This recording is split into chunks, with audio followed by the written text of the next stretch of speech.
Halo guys, selamat datang di Jabrik Film, tempatnya review film yang rada nggak jelas namun semoga tetap bisa menghibur kalian semua.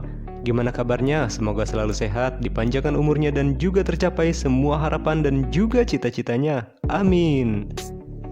Di video kali ini saya akan membahas alur cerita film yang berjudul Morbius yang rilis pada tahun 2022. Film ini menceritakan tentang seorang pria yang berubah menjadi vampir setelah menyuntikkan sebuah serum yang telah ia ciptakan sendiri karena berharap bisa menyembuhkan penyakitnya yang ia derita sejak kecil. Bagaimana keseruan kisahnya? Lebih baik kita langsung saja ke ceritanya.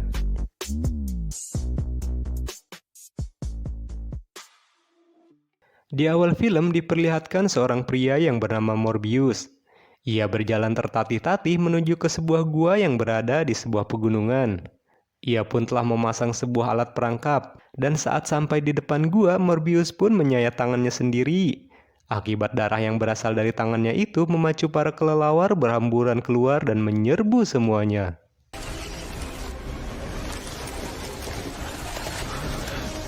Flashback ke masa lalu diperlihatkan Morbius saat kecil. Diketahui sejak kecil Morbius tinggal di rumah sakit karena menderita penyakit kelainan darah langka sehingga ia harus sering melakukan cuci darah agar bisa bertahan hidup. Penyakit itu menggerogoti dirinya bahkan sampai membuatnya nggak bisa berjalan dengan normal. Hingga pada suatu hari, Dr. Nicholas yang merupakan direktur rumah sakit sekaligus ayah angkat Morbius pun membawa anak yang juga memiliki penyakit yang sama dengan Morbius. Anak itu bernama Lucian atau biasa dipanggil Milo. Karena menyadari kecerdasan Morbius, Dr. Nicholas pun membantu Morbius untuk mendapatkan beasiswa kedokteran yang ada di New York. Sebelum berangkat, Morbius sempat menuliskan sebuah surat yang memberitahukan bahwa ia menciptakan obat yang bisa menyembuhkan orang-orang seperti mereka. Namun surat itu tiba-tiba tertiup angin dan keluar dari jendela. Milo yang berniat mengambil kembali surat itu malah apes karena justru menjadi bahan bulian anak-anak nakal yang telah menemukan suratnya. Beruntung Dr. Nicholas menemukan Milo dan langsung menolongnya. Singkat cerita, 25 tahun berlalu, Morbius berhasil menjadi seorang dokter dan ilmuwan yang sangat sukses dan juga berhasil menciptakan darah sintetis yang telah menyelamatkan banyak nyawa. Berkat penemuannya itu, Morbius mendapatkan Nobel dari Raja dan Ratu Swedia, namun sayang ia malah menolaknya. Diketahui Morbius bekerja di sebuah laboratorium Horizon bersama rekannya yang bernama Dr. Martin. Mereka di sana merawat seorang anak yang juga menderita kelainan darah. Selain itu, ia juga meneliti sebuah formulasi untuk menyembuhkan penyakitnya. Ternyata diketahui bahwa Dr. Morbius telah menangkap ratusan kelelawar penghisap darah dari gua yang diperlihatkan di awal film. Ia berharap bisa menyatukan gen mereka dengan gen miliknya untuk menyembuhkan penyakitnya. Para kelelawar itu dijadikan objek penelitian untuk menemukan serum yang cocok agar nantinya bisa disuntikan pada dirinya. Namun sayang dari beberapa kali percobaan ia pun gagal. Namun kini setelah penelitian yang sangat panjang akhirnya Morbius pun berhasil menemukan titik terang. Setelah berhasil menemukan formula tersebut, Morbius pun menemui sahabat kecilnya dulu yaitu Milo untuk memberitahukan kabar bahagia ini. Morbius pun berencana akan mencoba serum itu ke tubuhnya. Namun karena penelitian ini ilegal, maka Morbius pun berencana melakukan eksperimen tersebut di dalam sebuah kapal yang berada di perairan internasional. Singkat cerita, semua persiapan pun selesai. Morbius lalu meminta Dr. Martin untuk menyuntikkan serum ciptaannya yang berisi DNA kelelawar. Dan setelah serum itu disuntikan ke tubuh Morbius, serum itu pun mulai bereaksi. Dr. Martin pun mengikat Morbius karena tubuhnya berguncang hebat akibat reaksi tersebut. Dr. Martin lalu meninggalkannya dan mengontrolnya dari luar. Mengingat hal itu adalah eksperimen pertama kali yang menggabungkan DNA manusia dengan kelelawar sehingga membuat Dr. Martin pun khawatir kalau eksperimen ini akan gagal. Di tengah kekhawatirannya itu, tiba-tiba salah satu kru kapal masuk ke dalam laboratorium. Dr. Martin pun memintanya keluar karena ruang laboratorium itu dikhususkan untuk dirinya dan juga Morbius. Namun mereka berdua pun dibuat terkejut saat melihat ranjang tempat mengikat Morbius sudah kosong. Mereka lalu memutuskan untuk mengecek ke dalam. Dan sungguh tak disangka mereka menemukan Morbius yang bergelantung layaknya seekor kelelawar. Wajahnya pun berubah menjadi mengerikan dengan gigi dan juga kuku yang sangat tajam. Kru kapal yang melihatnya mencoba untuk menembaki Morbius. Namun hal itu membuat Morbius marah dan langsung menyerangnya dan juga menghisap darahnya sampai habis. Dr. Martin yang ketakutan langsung keluar dan menutup ruang isolasi tersebut. Namun akibat keributan tersebut membuat kru kapal yang lain pun masuk ke ruangan dan membuat Dr. Martin gak sadarkan diri. Melihat Dr. Martin tergeletak, Morbius pun marah lalu menyerang seluruh kru kapal dan menghisap semua darahnya hingga habis. Setelah membantai semua kru kapal, akhirnya Morbius pun kembali sadar dan menjadi manusia. Namun kondisinya saat ini sangat berbeda dari sebelumnya di mana tubuhnya terlihat sehat dan bisa berjalan dengan normal. Namun saat tersadar ia pun terkejut melihat mayat-mayat kru kapal yang ada di sekitarnya. Ia pun baru menyadarinya saat mengecek CCTV yang membuktikan bahwa ialah yang telah melakukan semua itu. Setelah itu, Morbius pun menghampiri Dr. Martin yang pingsan dan lalu menghubungi radio darurat. Lalu setelah itu, ia pun kabur dari TKP. Tak lama berselang, para agen FBI pun datang ke TKP. Mereka sangat kebingungan melihat kondisi jasad-jasad yang seolah dibunuh oleh vampir. Lalu mereka pun mengevakuasi semua korban yang ada di kapal tersebut. Scene kembali kepada Morbius yang berhasil kembali ke laboratorium Horizon. Di sana ia mencoba beradaptasi dengan kondisi tubuhnya saat ini, di mana diperlihatkan ia seolah memiliki kekuatan di luar nalar manusia. Ia pun seolah memiliki kekuatan layaknya kelelawar yang memiliki kecepatan, pendengaran, dan juga penglihatan yang sangat tajam. Bahkan saat ia masuk ke tabung yang berisi ratusan kelelawar, kelelawar itu nggak ada satupun yang menyerangnya. Bahkan seolah ia diperlakukan sebagai layaknya teman. Namun demi bertahan hidup, kini ia harus mengonsumsi darah. Namun karena ia nggak mau membunuh siapapun, maka ia memutuskan untuk mengonsumsi darah sintetis buatannya. Tapi sayang, efek darah sintetis hanya bertahan 6 jam saja. Bahkan efek tersebut semakin menurun beberapa hari setelahnya. Dan ia pun khawatir kalau darah sintetisnya habis, maka ia akan membutuhkan darah manusia.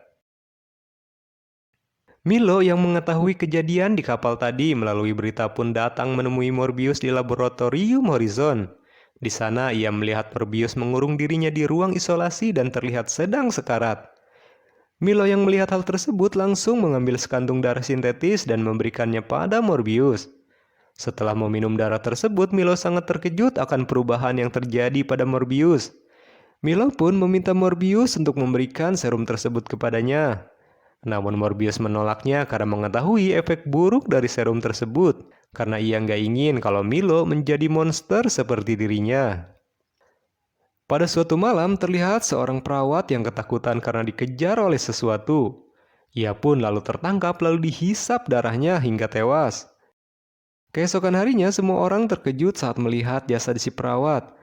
Morbius yang melihat hal itu merasa bersalah karena mengira kalau ialah pelakunya.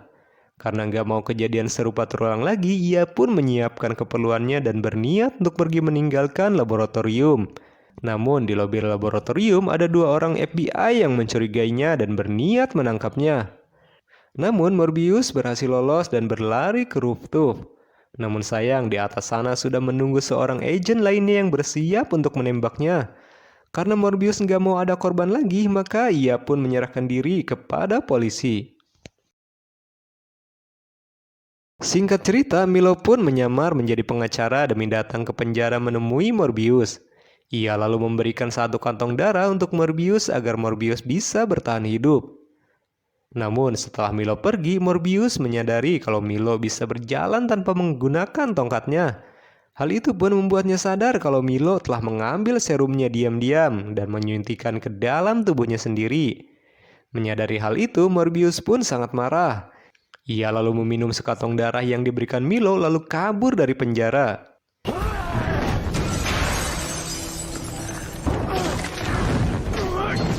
Take me, for example. I may look calm. Tak lama kemudian Morbius berhasil menemui Milo. Milo lalu mengatakan kalau ialah yang telah membunuh perawat yang ada di laboratorium. Milo mengatakan kalau kini saatnya kalau orang-orang seperti mereka mendapatkan kehidupan seperti manusia normal. Ia juga mengatakan kalau Morbius seharusnya nggak marah karena itu adalah anugerah dari Tuhan. Mendengar hal tersebut, Morbius tambah marah dan terjadilah pertarungan sengit antara kedua vampir itu. Mereka saling menyerang tanpa memperdulikan orang-orang di sekitarnya. Para polisi pun datang berniat menghentikan mereka, namun Milo justru langsung membantai mereka semua. Di sana, Morbius menyadari kekuatan lain yang ada di dirinya, yaitu ia bisa terbang layaknya seekor kelelawar. Para agen yang sampai di lokasi TKP mengira kalau pelaku pembunuhan ini adalah Morbius. Keesokan harinya, Morbius menemui Dr. Martin. Ia pun meminta Dr. Martin untuk mengambilkan semua barang-barangnya yang ada di laboratorium. Menyadari kalau ia penyebab dari semua kekacauan ini, maka ia merasa bertanggung jawab untuk menciptakan serum yang bisa membalikkan dirinya dan juga Milo menjadi seperti semula. Berbeda dengan Milo yang saat ini sedang menikmati perubahan yang terjadi pada tubuhnya. Ia bukan lagi orang lemah seperti dulu sehingga ia bisa dengan mudah membunuh siapapun yang membuatnya marah. Namun akibat aksinya tersebut sehingga ia nggak sadar kalau aksinya tersebut telah terekam CCTV. Oleh karena itu, para polisi dan agen FBI pun akhirnya tahu kalau ada vampir lain selain Morbius. Mereka pun lalu menyebar wajah Morbius dan juga Milo dan disiarkan di stasiun televisi. Dr. Nicholas yang melihat hal itu pun terkejut sehingga ia menanyakan kebenarannya kepada Milo. Namun Milo yang saat itu sedang marah justru membunuh Dr. Nicholas dengan tangannya sendiri.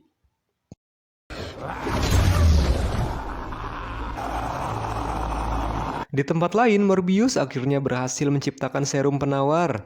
Setelah itu, Morbius pun membawa serum ciptaannya itu dan mencari Milo.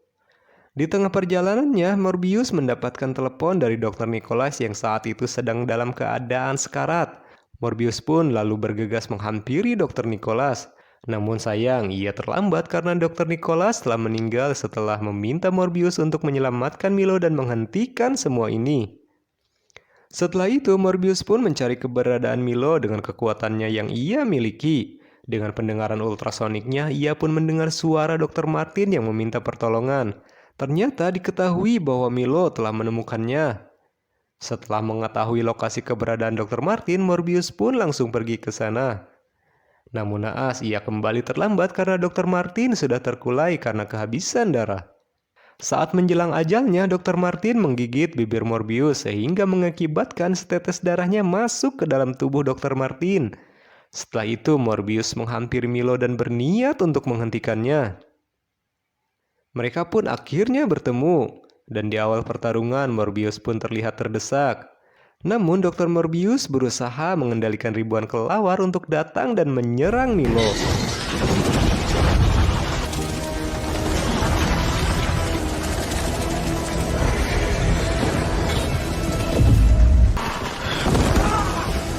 Setelah itu, Morbius menyuntikkan serum penawar berupa racun ke tubuh Milo sehingga menyebabkan Milo pun tewas. Morbius yang mengetahui kedatangan para polisi dan juga agen FBI memutuskan untuk kabur bersama ribuan kelelawar lainnya. Lalu diperlihatkan Dr. Martin yang kembali hidup namun dengan mata yang berwarna merah. Di kredit scene terlihat retakan multiverse di film Spider-Man dengan diperlihatkan Voltor menemui Morbius di tengah gurun pasir. Voltor pun mengajaknya untuk membalaskan dendamnya terhadap Spider-Man dan film pun tamat. Gimana guys, seru kan filmnya? Dan bagi kalian yang suka dengan alur ceritanya, silahkan tekan tombol subscribe dan nyalakan lonceng notifikasinya. Dan sampai jumpa di video selanjutnya. Bye!